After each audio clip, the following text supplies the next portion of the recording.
All right, welcome to The Explainer. Today, we're diving deep into a system that's both incredibly ambitious and, frankly, really complex. Nepal's National Social Security Program. It's this fascinating story of a country trying to build a huge safety net for every single citizen. So let's get right into it. The first thing you have to understand is that in Nepal, Social Security isn't just another policy. It's a fundamental right, and it's written right into their constitution. This one sentence from Article 43 really sets the entire stage. It's a promise of protection that's literally baked into the fabric of the nation. So here's how we're going to break it all down. First, we'll look at the big promise of the safety net. Then we'll get into the two main pillars that hold the whole thing up. After that, we'll dive into the shocking contrasts and who's actually covered, check out their plan for the future, and finally, ask that big question. Could this be a model for other countries? So, at its very heart, what's this system all about?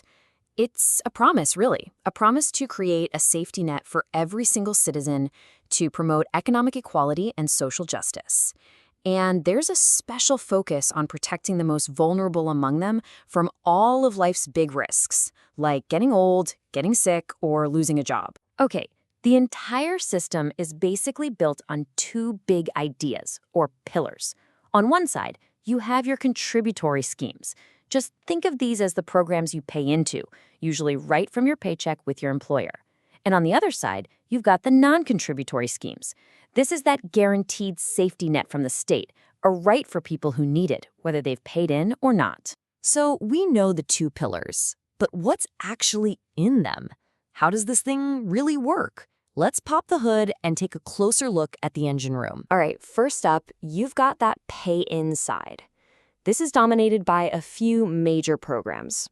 There's the Social Security Fund, or the SSF, and that's mainly for people working in the formal sector.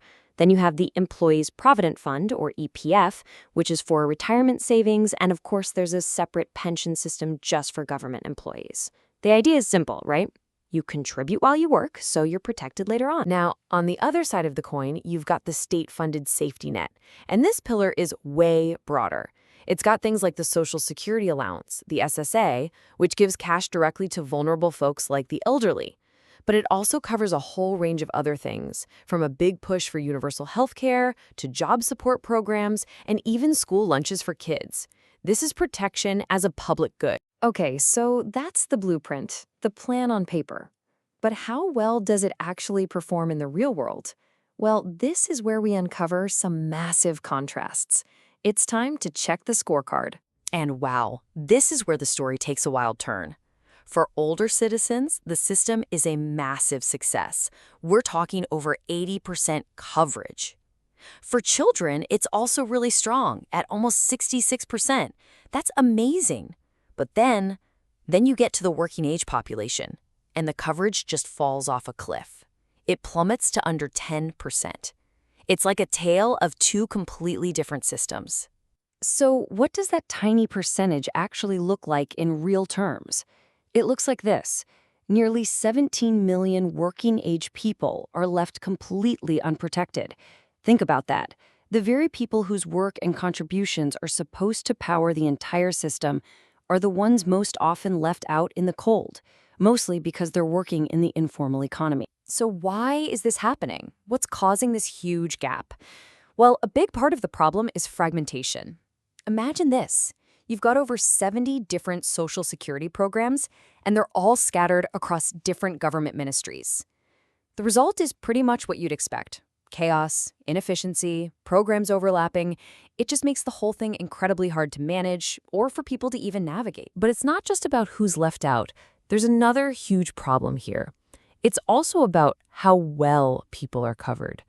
A second major weakness is that even for the people who do get benefits, the amount of money they get is often just, well, it's not enough to cover basic needs. Let's take a real-world example, the child grant. This program gives 532 Nepali rupees a month to eligible families for kids under 5. Now, by itself, that number might not mean a whole lot to you, but here's the kicker. Here's what that 532 rupees actually translates to. It covers just 4.6 days worth of a child's minimum needs for the entire month. For the other 25 days or so, families are totally on their own. That's not a safety net. It's a safety net with gaping holes in it. But, despite all these serious challenges, Nepal isn't just standing still. The conversation is shifting now, from just pointing out the problems to actually building the solutions. So let's look at the country's pretty incredible blueprint for the future. And when I say ambitious, I mean really ambitious. The country's latest 5-year plan is audacious. The goals: create 1.2 million jobs annually, nearly double the minimum wage, drastically cut the poverty rate, boost life expectancy. This isn't just a wish list. It's a full-on plan to build an economy strong enough to support social security for everyone. So how are they going to fix that massive coverage gap for working-age people? The key strategy is all about expanding that main pay-in fund, the SSF. And the plan is basically a 3-step process. First, go after that huge informal sector. Second, make it possible for self-employed people to join. And third, digitize the whole payment system to make it way more efficient and transparent. Okay, so this brings us to our final question. With this constitutional promise and these incredibly ambitious plans, could Nepal's system actually become a model for other developing countries? Let's weigh the amazing potential against some very serious risks. And listen, this isn't just a hypothetical idea. This potential is getting noticed on the world stage. The International Labor Organization, the ILO itself, has praised Nepal's approach. They've even called it a potential prototype for the whole region. That is some serious international recognition. But the road ahead is filled with both huge opportunities and major threats. On the one hand, if they can expand that SSF to the informal sector, that's a game changer. But on the other hand, the country is facing massive fiscal strain, political instability, and serious economic headwinds.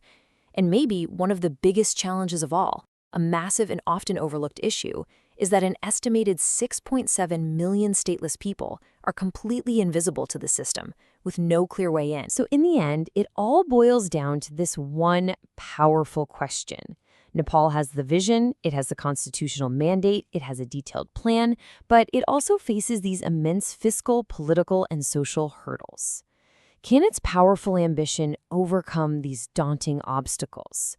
The future of social protection for millions of people really hangs in that balance.